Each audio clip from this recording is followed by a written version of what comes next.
Hey there, glad you're here. Whether you've been following this DOGE dividend story for a while, but this is your first time hearing about it, welcome. Today we're talking about something that we are often asked about, stimulus checks. But not the kind you might remember from a few years ago. This time, the conversation mainly is about the so-called DOGE dividend. What's underneath, it could have major implications for millions of Americans. Especially now, in a year where inflation is still high, interest rates aren't budging much, and the job market is starting to cool. Here's the part that surprised me when I first saw it. New estimates now say DOGE has saved about $165 billion.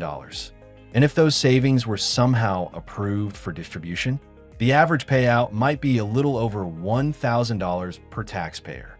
But there's a catch. Actually, there's a few. So if you're wondering whether you'll be getting a check soon, or if this is just another political idea without teeth, stick around. Here we will give you a clearer sense of where things really stand. And real quick, before we keep going, let me know in the comments how you're feeling about this whole thing. Are you interested in getting a stimulus check? I read through the comments, and it really helps build the conversation here. And if you appreciate getting these updates in plain, honest language, consider subscribing. That way, you won't miss the next one. So, let's take a step back for a second. We all remember those stimulus checks from 2020 and 2021, $1,200, then $600, and finally $1,400 through the American Rescue Plan. Those checks helped a lot of people keep the lights on and food in the fridge during the height of the pandemic. But they were also built on something else, U.S. debt. Each payment added to the national deficit. Now, fast forward to 2025, and those types of checks are no longer on the table at the federal level. In fact, the IRS just confirmed that the deadline to claim any uncollected stimulus money from those years has now officially passed as of April 15th. If you didn't file your 2021 return by then, that money is gone. It's now part of the Treasury. So what's different about this DOGE proposal? Well, the big pitch here is that it's not deficit funded. The idea behind the DOGE dividend is to return part of the money the government saves through efficiency.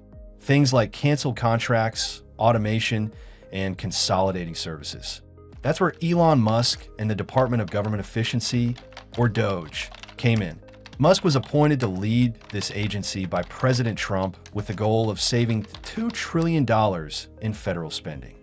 The checks, then, were framed as a reward for cutting government waste. And at first, the numbers were eye-popping. People were talking about $5,000 per person. But as we shared in the last update, those early projections were wildly optimistic. The most recent estimate puts actual savings around $165 billion. And when you divide that up, the check becomes much smaller, closer to $1,025 per taxpayer. And also, there's still no bill, no legislation, no IRS infrastructure in place. That hasn't changed, which means there's still no legal path for this to happen without Congress stepping in. Now, here's where things get more complicated. James Fishbach, the CEO of Azoria, has been one of the biggest names pushing this idea. He says that the DOGE dividend is about fairness, that it would only go to people who are net taxpayers. In other words, people who pay more in federal income tax than they receive in government aid. Fishbach argues this isn't just about giving away money. It's about returning part of what higher-income Americans put into the system. That's a very different tone from the pandemic-era checks, which were based mostly on income thresholds and included many low to middle-income families, retirees, and those on disability. The DOGE plan would exclude a lot of those groups entirely. So, even if you pay sales tax, payroll tax, or property tax, but you receive more in benefits than you pay in federal income taxes, you wouldn't qualify under this version of the plan. And that's where it starts to get controversial. Critics are already raising questions about fairness. Should a program like this really exclude people who are struggling the most? Especially in a year when grocery prices are up, rent is through the roof, and job openings are drying up. Some argue that this approach flips the idea of stimulus on its head by rewarding the wealthier slice of taxpayers instead of the broader public. Also, there's the inflation debate. Supporters say that since this wouldn't be new spending, it wouldn't fuel inflation. But other economists warn that even spending from savings, if it's big enough, can still drive up demand, especially if it's targeted at higher earners who are more likely to spend it quickly or invest it in ways that heat up specific sectors. And now, we come to a turning point. Elon Musk is stepping away from DOGE. His 130-day limit as a special government employee is almost up. By May 30th, he'll be done. And that's a big deal, because whether you like Musk or not, a huge part of DOGE's visibility and momentum came from his involvement. He gave it credibility in the tech world and amplified it on social media, where this idea really gained traction. Without him, it's unclear if the initiative has enough staying power to keep moving forward. And while President Trump has publicly supported the concept, even echoing it during rallies, the follow-through will require more than applause. It will take Congress, committees, votes, and clear rules on how the money would be distributed. And none of that is in place right now.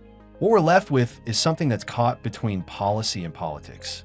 It's not just a spreadsheet idea anymore. It's an idea that's resonating with people.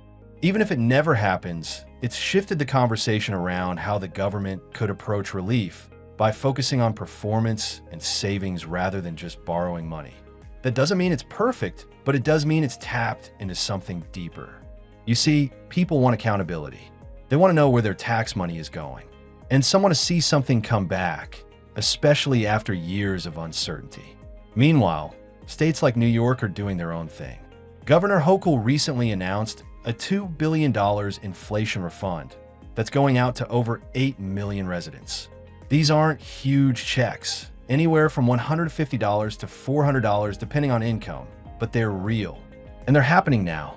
On top of that, New York expanded its child tax credit to include up to $1,000 per child under 4 and $500 for kids up to age 16. So while Washington debates, some local leaders are filling in the gaps. That's something we're likely to see more of, states stepping in when the federal government stalls. It won't look the same everywhere, but it's a trend worth watching, especially if you live in a state with a budget surplus or strong revenue from sales taxes. So what does this all leave us? Well, right now, the DOGE dividend is still a proposal. It's not dead, but it's not active either. It lives in the middle, in that gray space where ideas float while lawmakers argue. And it may stay there unless someone in Congress picks it up and pushes it forward. But here's something I want to leave you with. The idea of a stimulus check coming from savings rather than debt. That's something we haven't really seen before. It may not get off the ground, but it's worth paying attention to. Because even if the DOGE dividend itself doesn't become law, it might inspire new models of how relief programs are funded in the future. And that could be a good thing. If you're someone who's been holding on to hope that something like this might help your financial situation, I get it. I really do. Just remember, hope is important, but so is clarity. Focus on what's real, like the New York refund or tax credits you might already qualify for. And always keep an eye on what's developing, but don't wait on something that isn't guaranteed. So tell me what you think. Do you agree with the idea of only giving this kind of relief to net taxpayers? Should it be broader? And do you think Musk leaving DOGE changes anything? Drop your thoughts in the comments. I'd love to hear what you think. And if this helped you make sense of where things stand, go ahead and hit that subscribe button. We've got more updates coming on this and on other topics that affect your money, your benefits, and your future. Thanks for watching. Take care of yourself, and I'll see you next time.